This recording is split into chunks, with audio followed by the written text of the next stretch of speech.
할렐루야. 오늘은 출애굽기를 통해서 저의 삶을 좀 나누고자 합니다. 어떻게 어디까지 나눌지는 모르겠지만 출애굽기 제가 구약 성서 중에서 개인적으로 좋아하는 이제 성경인데요. 어떤 살다 보면은 이렇게 꼭 그 상황을 해서 정말 벗어나기를 원하고 부르짖게 되고 또 막 정말 구원받았다는 말이 절로 나오는 그런 상황들이 있는 것 같아요. 그것이 어떤 질병의 상황이 되든 경제적인 일이 되든 또 어떤 사건이나 상황 여러 가지 있을 수 있는데, 이 출애굽기는 반드시 이제 하나님께서 정말 하나님의 방법으로 구원을 내신다는 거예요. 근본적으로는 원래 이제 그 죄악 속에서 그 죄와 사망의 그런 권세 아래서 노예되었던 우리를 하나님께서 구원해 주시는 이제 그런 내용이 출애굽기라고 생각을 하는데, 또 그 이외에도 여러 가지 상황에서 출애굽기를 읽으면서 많은 힘이 되는 것 같습니다. 많은 힘이 되고 내가 어떻게 이 상황에서 믿음을 가져야 하고 믿음의 언어를 말해야 되고 또 믿음으로 취해야 하는지 그 출애굽기를 보면서 이렇게 말씀해 주시는 것 같아요. 홍해를 이제 가르고, 신약 성서에도 이제 나오죠. 홍해를 가르고 그 홍해 물을 지나갈 때 이제 그 침례를 받는 거라고 이제 나오죠. 그리고 이제 만나와 메추라기 하나님이 주시는 그런 생명의 양식들인데, 그런 거를 이제 공급해 주시고, 또 광야 주님만 바라보는 그런 상황들 만들어 가시고, 또 이제 가나안 족속 가나안 땅을 향해서 적과 꿀이 흐르는 그런 가나안 땅을 향해서 이제 소망을 가지고 그런 나아가는 모든 과정이 우리 신앙인들에게는, 예수님 믿는 사람들에게는 그 하나하나가 다 그 자신의 삶과 정말 연결해 볼 수 있는 것 같아요. 이제 가나안 땅에 들어갈 때도 정말 어떤 상황을 보는 것이 아니라 믿음을 가지고 정말 하나님을 바라보면서 그 가나안을 향해 갔을 때 믿음을 가진 자만이, 그리고 또 그 믿음을 선포한 자만이 갈 수 있다는 것, 그런 것도 알 수 있고, 네, 아무튼 그리고 이런 구원을 향한 여정을 담고 있는 게 출애굽기인데, 우리 삶 속에서도 정말 이런 출애굽기가 있는 것 같아요. 왜 우리가 막 어려운 일이 상황이 있고 내 힘으로 도저히 안 될 것 같을 때, 그때서야 정말 부르짖어 간구하고 기도하고 막 그러잖아요.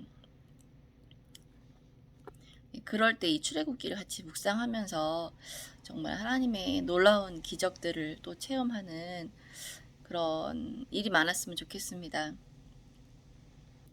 저는 예전에 이 출애굽기를 정말 좋아하면서 읽긴 했지만 좀 의문 가는 점들이 많이 있었어요.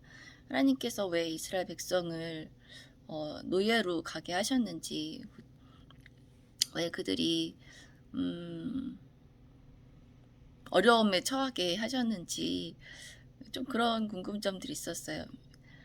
그래서 물론 미리미리 주시면은 그들이 하나님 의지하는 법을 모르니까 정말 이렇게 부족하고 열악한 광야에서도 그렇고, 그 이집트 안에 있을 때도 그렇고 많이 이게 힘든 상황이 있게 되잖아요. 그럴 때 하나님께서는 그들이 기도하기까지 기다리시는 것 같아요. 네. 그래야 하나님을 만나니까, 그래야 또 구원을 받으니까. 근데 이제 이스라엘 백성들은 원망을 하죠. 맨 처음에 기도를 하는 게 아니라 이제 원망으로 시작을 해요. 내가 하나님에 대한 어떤 부정적인 그런 이미지를 가지고 나를 여기서 이제 뭐 죽게 하려고 여기까지 데려왔는지, 이런 얘기를 계속 모세한테 하는 걸 보게 되는데, 우리가 어떤 생각에 그런 먼저 지배를 받게 되면은 그렇게 되는 것 같아요. 마귀는 계속해서 우리한테 생각을 이제 잘못된 생각, 잘못된 하나님에 대해서 계속 심어주려고 하기 때문에 우리가 먼저 하나님께 간구하고 기도하고 우리의 필요가 있다면 그것을 아뢰고 또 하나님을 계속 신뢰하는 연습을 하는 것. 연습을 한다는 거는 계속 하나님이 나를 향해서 베푸신 은혜들을 계속 실질적으로 경험하게 되는 거죠.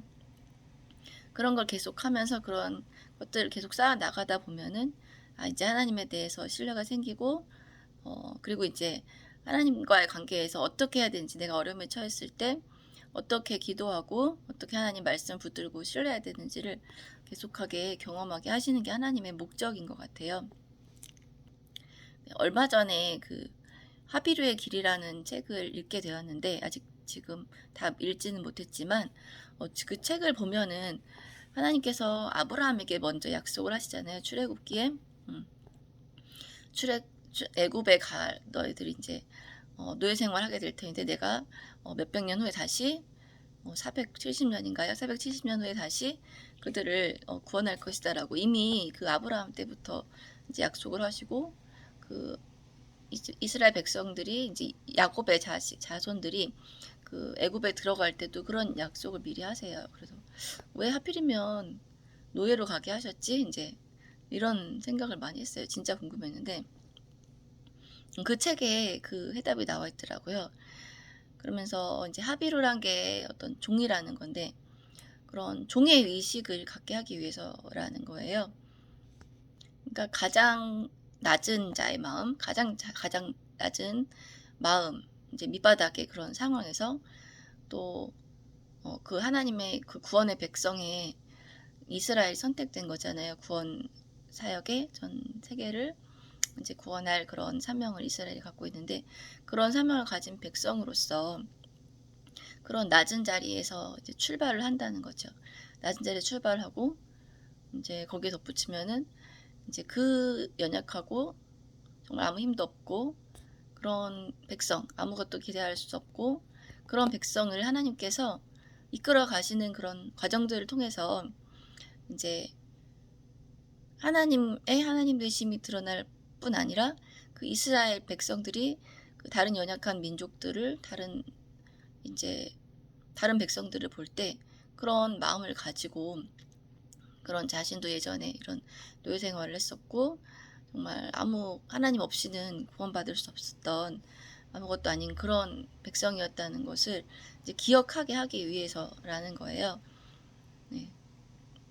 하나님께서 이스라엘 백성을 택하신 이유도 가장 이제 수가 적은 그런 민족이고 그런 아무 힘이 없는 그런 민족이기 때문에 택하셨다고 하셨는데 아브라함의 이제 믿음을 기반으로 해서 택하신 건데 그런 의식이 정말 필요하기 때문에 그런 이스라엘 백성들을 애굽에 먼저 있게 하시고 그리고 또 그 탈출하는 과정에서 하나님의 능력들을 또 경험하게 하시고 그리고 또 나오면서도 정말 많은 축복들을 받으면서 나오고 물론 이제 그게 끝이 아니었죠. 이제 끝났으면은 그들이 이제 좋아했을 텐데 많은 이제 또 광야의 시험들이 기다리고 있어요. 배고픔하고 또 열악한 환경들.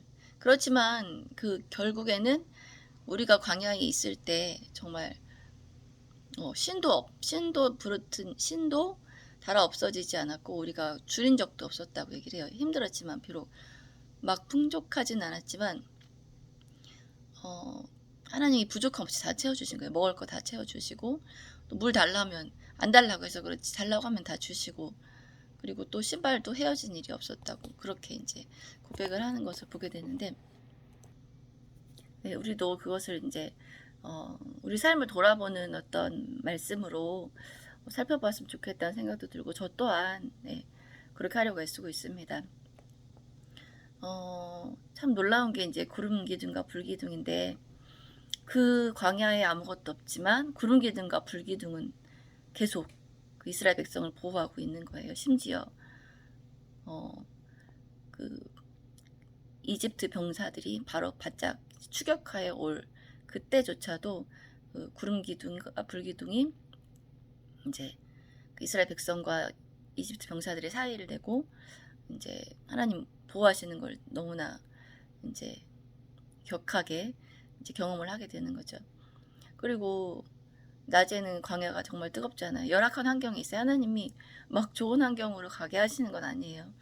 푸른 초장으로 바로 가게 하신, 가나안 땅으로 가게 하시는 게 아니라 광야에 있게 하실 때 낮에 정말 그 뜨거운 햇볕을 구름 기둥이 이제 가려주는 거예요. 그리고 밤에 정말 아무 불빛도 없이 깜깜할 때 정말 불기둥이 빛의 역할을 해주고 어떤 야생동물로부터 보호해주는 역할도 하고, 그런 하나님의 그런 존재하심을 광야에서 이제 깊이 경험하게 되죠. 네.